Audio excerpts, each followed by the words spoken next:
18-րդ դարի մեծանուն կոմպոզիտոր Քրիստոֆ Գլուկը մի առիթով ասել է. «Պարզություն, ճշմարտություն ու բանականություն»։ Ահա գեղեցիկ 3 մեծ սկզբունքներն արվեստի բոլոր ստեղծագործություններում։ Օրվա հյուրը բաժնում դիտեք։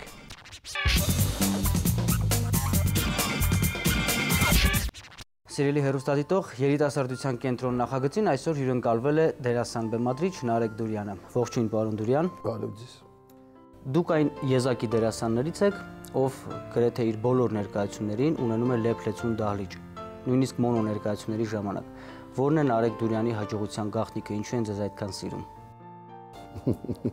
Չգիտեմ, ես չեմ կարող դա ասել։ Երևի, որովհետև ես միշտ փորձում եմ, դա թեորիա է, ինչ որ ասում եմ, ինձ թվում է, միշտ փորձում եմ ժամանակի հետ քայլել, հավանաբար, խոսել այնպիսի բաների մասին, որոնք կհետաքրքրեն մարդկանց։ Գիտեք, դասականն էլ այսօր, ասենք, պետք է այնպես մատուցել, որ ժամանակակից մարդուն հետաքրքրի։ Հավանաբար դա է, հետո ես շատ աշխատասեր եմ, դա ինձ իմ հորիցս մնաց, շահավոր աշխատասեր եմ, ես ներկայացումներ կան, որ արդեն 1 ամիս է խաղում ենք, բայց ես դեռ ամեն օր ներկայացման մյուս օրը փորձ եմ նշանակում, բաներ եմ փոխում, որովհետև տեսնում եմ, սա չգնաց, այստեղ ընկավ տեմպը, այստեղ գնաց։ Գիտեք, չի կարելի բեմադրել, վերջացնել, ասել վերջ, լավ եմ, ես չեն հասկանում, այդպեսի բան չկա։ Շատ վարանգնել էլ պետք չի, իհարկե, բայց պետք է միշտ հասկանաս, որ այնուամենայնիվ անցյալ օրը Ժվանեցկին հրաշալի մի խոսք ասեց, մեր մասնագիտությունը լսվելու մեջ է, շատ հավանեցի։ Դա գիտություն չի, որ հստակություն, ապացույց, չգիտեմ, մենք պիտի լսվենք, եթե մենք լսվեցինք, մենք հաջողել ենք։ Շնորհակալություն։ Երկար տարիներ ապրելով Ֆրանսիայում դուք մնացել եք երևանցի, դուք մնացել եք բնիկ երևանցի։ Ինչպես է եղել, որ չեք ծնվել Եվրոպայում, չէ՞, շատ հաճախ կան դեպքեր, երբ որ ասենք հայը ապրելով արտասահմանում, թեկուզ ընդամենը 2 ամիս վերադառնում է եւ կարծես թե նույնիսկ ակցենտի մեջ։ Ծավալի է, այո, չէ, գիտեք ինչ, այդ հայը ինչպես որ իր հայությունը ծախեց, այնպես էլ, ասենք, եթե Ֆրանսիայում ապրում, ֆրանսացուն է ծախելու։ Դա գիտեք ինչ, դա փոքրիկ շատ մարդիկ են։ Ես գեներս ունենալով հանդերձ, նայեցիք իմ հայրն էլ վերադարձավ փաստորեն,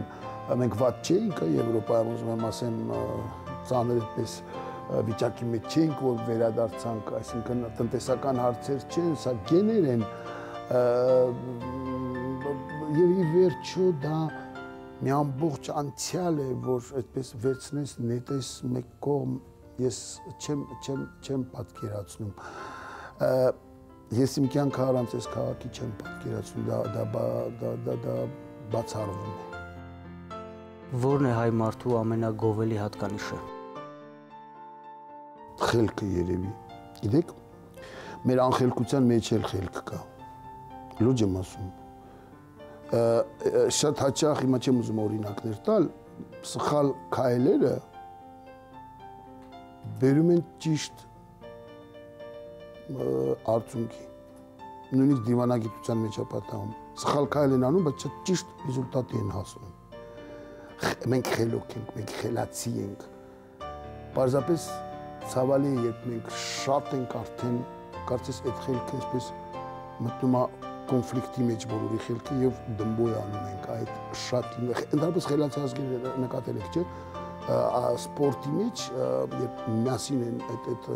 ինչ են ասում, ասենք, թմային խաղերում, թույլ են հրյաները, չինացիները, խելացի ազգեր են սրանք, ճապոնացիները, ճապոնցիները։ Իհարկե մեր ամենամեծ հատկությունը դա խելքն է։ Ես վստահ եմ, որ հայ մարդը խելացի է։ Ժողովրդական մի ասացված կա, ասա ով է ընկերդ, ասեմ ով ես դու։ Մեր օրերում կա պրոդյուսինգ հասկացությունը։ Ձեր պրոդյուսերը Քրիստինե Հովհաննիսյանը շատ ակտիվ գործունեություն է ծավալում։ Նարեկ Դուրյան դերասանի հաջողության որ մասն է պայմանավորված իր պրոդյուսինգով։ Բավականին մեծ։ Գիտեք ինչ է, սա էլ է թմային աշխատանք, ես Քրիստինեն Թամարան Պետրոսյան, որը ասիստենտություն, չեմ սիրում շատ ես այդ խոսքը, երկրորդ ռեժիսոր էլ սխալ է երևի, ասենք երբ ես չկամ ինքն է, եւ մեծ ապագա է ունենալու վստահ եմ, այսպես խումբ մնենք, որ 2 տարի առաջ սկսեցինք, թութու հաջողեցինք եւ դա շատ կարեւոր է։ Գիտեք ինչ է, դա թիկունքն է։ Ես գիտեմ, որ ես առաջ եմ նայում, հետևիցս սար այսպես գալիս է։ Դա շատ առանց դրա ոչ մի բանի չէինք հասնի մենք։ Պարոն Դուրյան, ինչ նոր նախագծեր եք պատրաստում։ Առաջիկայում հանդիսատեսին ինչ նոր ներկայացումներ պիտի հանձնեք։ Դե Քաչնազարը արեցինք, հիմա ուրեմն 29:30 պիտի խաղանք։ Ինձ համար դա ես շատ վաղուց 2 տարի ինչ եկել եմ, բայց միշտ ուզեցել եմ երեխաների հետ բեմ բարձրանալ։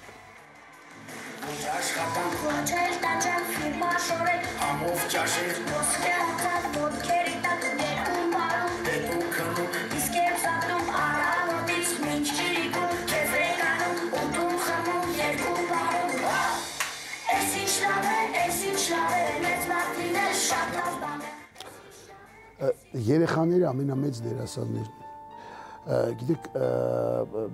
դա ես չեմ ասել, դա Ստանիսլավսկին է ասել, ոչ մի դերասան նուհի աշխարհում չի կարող տիկնիկը վերցնել եւ այնպես սիրել, հավատացնել մեզ, որ դա իր երեխան է, ինչպես մի հատ փոքրիկ երեխա, որ տիկնիկին վերցնում ասում է, ոչ մի դերասան նուհի չի կարող այդպես, նույնիսկ իսկական երեխան ինձ դերք այդպես չի խաղա։ Կամ փայտի կտորը վերցնել, հավատալ, որ դա սուր է ու գնալ կռվել։ Ուրեմն ես վերցրեցի Դերենիկ Դեմերչյանի Քաչնազարը, մի քիչ դյուրացրեցի, հեշտացրեցի, որտեղ նա մեծ ծավալուն գործ է երեխաների համար, դա բարդ է։ Երաժշտություն եւ այսպեսի սինտեզը շոու բիզնեսի եւ թատրոնի, այսպես մեջտեղը փորձեցի գտնեմ։ Շատ լավ երեխեք են, շատ լավ աճեցին եւ կարող է, եթե 2-3 գործել անենք, շատ լավ դերասաններ դառնան։ Իսկ թվում է ստացվում է Ալթենի մոտ, այդ ուղու վրա եմ արդեն։ Դեռ չեմ որոշել, թե որտեղով կշարունակեմ իմ կյանքը, բայց փորձում եմ տարբեր տեղերում իմ տեղը գտնել, այսպես ասած։ Որ եկա Նարեկ Դուրյանի խումբ, այդ օրվանից հետո արդեն մտածում էի, որ դերասան կդառնամ, հիմա որոշել եմ թատերական գծով գնալ։ Ինձ թվում է, որ ես եկա այստեղ, դա ինձ կյանքի շատ մեծ փորձ տվեց ու Նարեկ Դուրյանից մենք շատ բաներ ունենք սովորելու դեռ։ Եթե դիմացավ այս ներկայացումը իմ ռեպերտուարի մեջ, 4 ներկայացում ես արդեն ունեմ, որ գնում են անընդհատ։ Սա կլինի իմ երրորդը, ինչու ոչ։ Պարոն Դուրյան, ձեր խորհուրդը երիտասարդ դերասաններին։ Կարդալ, հայրս ինձ միշտ ասում էր սովորիր, ես մինչև այսօր ասում էր 70 տարեկան եմ, նոր հասկացա, որ դեր ոչինչ գրեթե չգիտեմ։ Սովորել, ես եմ մինչև այսօր սովորում եմ, բոլորից, երեխաներից մինչև մեծ։ Շնորհակալություն։ Ես եմ շնորհակալ։ Բարի նոտայի վրա էլ գուցե հավարտանք մեր խոսակցությունը, շնորհակալություն պարոն Դուրյան։ Սիրելի հեռուստադիտող, երիտասարդության կենտրոն հաղորդաշարին հյուրընկալվել էր դերասան բեմադրիչ Նարեկ Դուրյանը։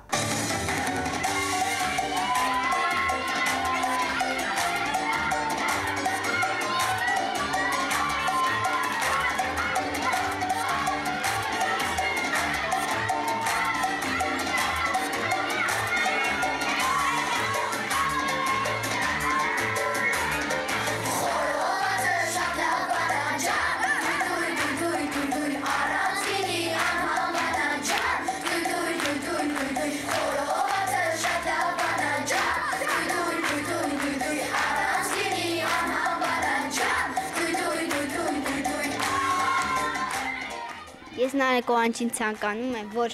այս մեր Քաչնազար բեմադրությունը շարունակվի տարիներով, հաջողություն գործի մեջ ու երջանկություն։ Շատ ներկայացումներ,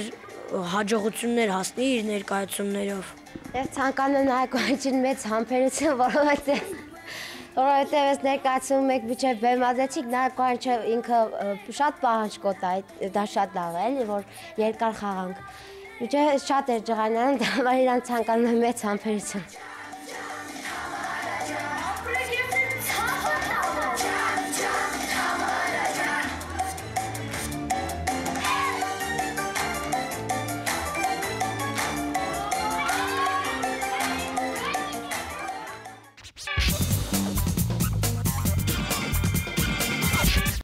Կյանքիդ ժամերն ապրիր այնպես, որ քեզ բաժին ընկած ժամերին չավելացնես աշխարհի վիշտն ու տառապանքը, այլ ժպիտով ընդունես նրա անսահման լույսն ու խորհուրդը, ասում էր Վիլյամ Սարոյանը քո կյանքի ժամերը ստեղծագործության մեջ։ Հարգելի հեռուստադիտող, շնորհակալություն ենք հայտնում, որ ձեր կյանքի ժամերից 20 րոպե տրամադրեցիք մեզ։ Կենտրոնի եթերում երիտասարդության կենտրոնն էր։